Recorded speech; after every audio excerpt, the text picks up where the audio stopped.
Assalamualaikum warahmatullahi wabarakatuh. Hello everyone, we are from 5th group of Semantics Pragmatics, and today we are going to talk about figurative language.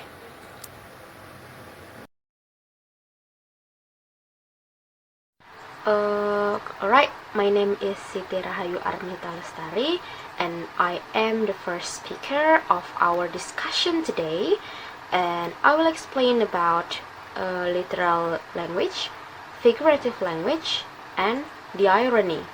And the first one, we're going to explain about literal language. Literal language. Literal language is a language taken in its common and ordinary signification. Literal language is literal meaning, so that what is written, that is the real meaning. Right, as what we already say in the previous slide, that is literal language is a literal meaning. What is written, that is the real meaning. So, for example, we can see in the sentence, I see the light in the sentence exactly meaning the light in literal meaning. And what about figurative language? Figurative language. Figurative language is often used in speaking and writing to express ideas and emotions and to evoke the views of others. It is commonly used as reflection of others' emotion. Okay, so figurative language in brief is a language that try to figure something that authors or speakers use to express their emotion. For this, we can see in the sentence, you are my sunshine.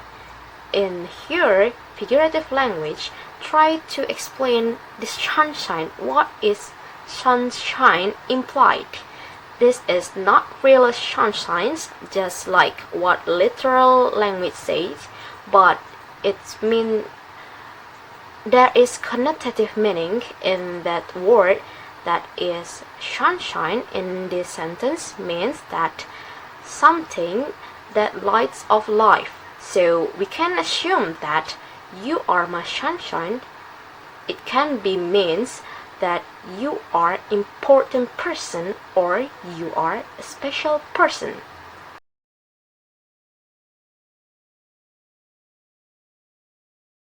So how to distinguish them?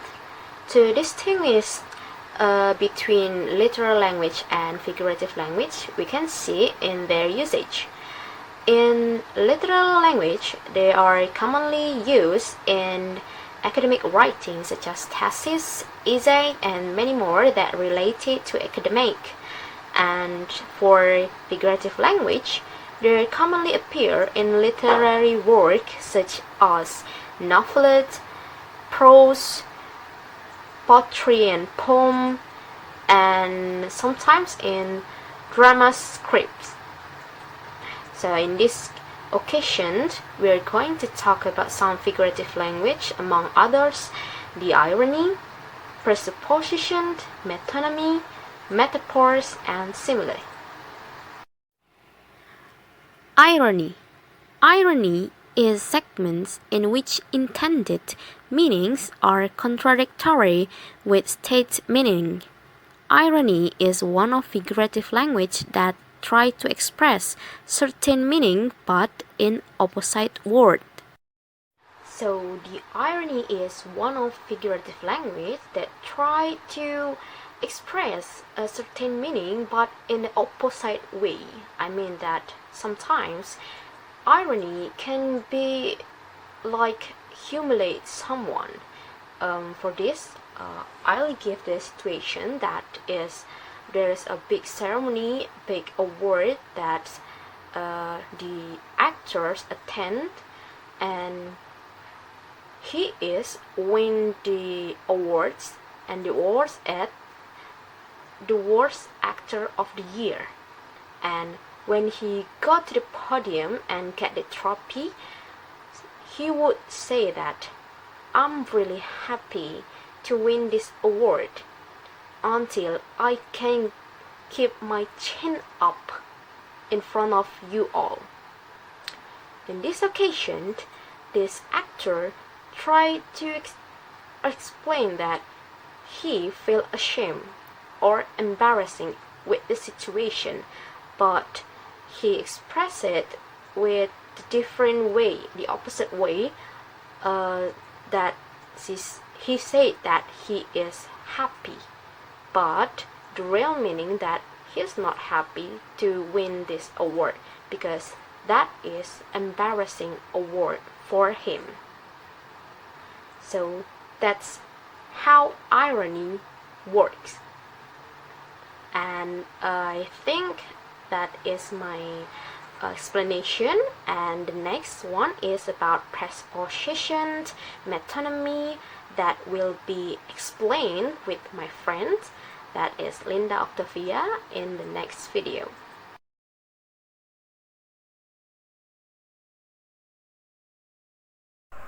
Hello everyone, Assalamualaikum warahmatullahi wabarakatuh. I am Linda Oktavia.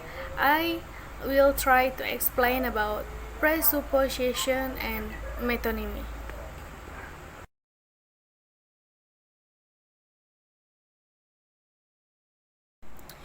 Okay, preposition is an implied assumption about the word of background belief relating to an utterance whose truth is taken for granted discourses.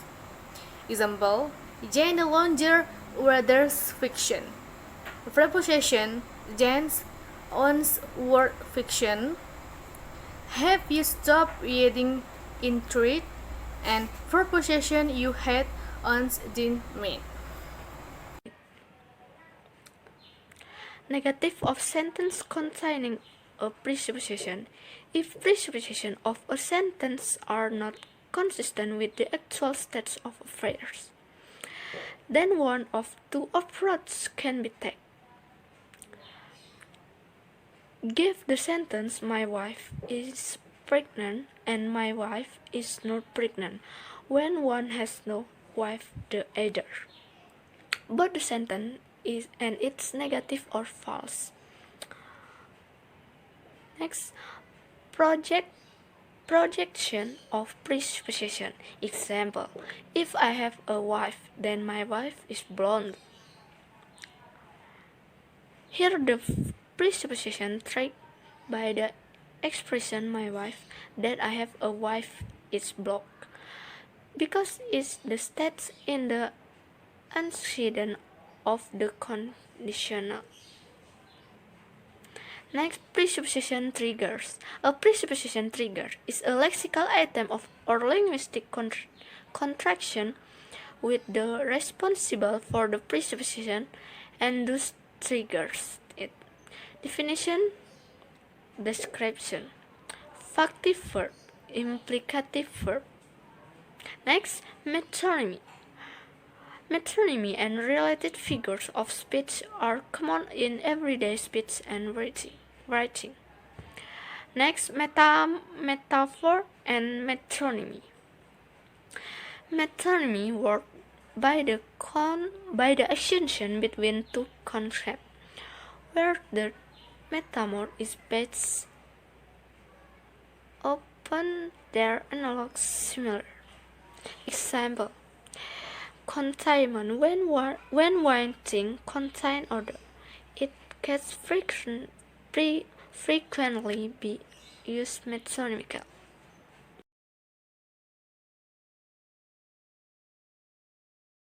Okay, I want to explain the material, metaphor, and similes. The first material, metaphor. Metaphor is a figurative language which is used to explain or describe a thing by referring to other things that are considered to have similar characteristics to something or someone. Metaphor does not always come in nice, neat phrasing which can easily be taken out of spiritual context of force analysis speakers use metaphorical language, and as in metaphor talk in complex, often contradictory patterns that make simple conclusion about bird anywhere, everywhere, and metaphorical structure hard to make. Listern of stepping back for the considered and insulated. Example, many scholars have temporarily shown great enthusiasm. They unveil a metaphorical reality, the use and implication of death. This finding for comprehensive metaphor theory. Metaphor is a type of figurative speech that exceeds popularly used in everyday life. Metaphorical language is for describe object of accession using conversation. Metaphor example her eyes are the star in the next key. Okay, note the second material about similes. The second material of similes.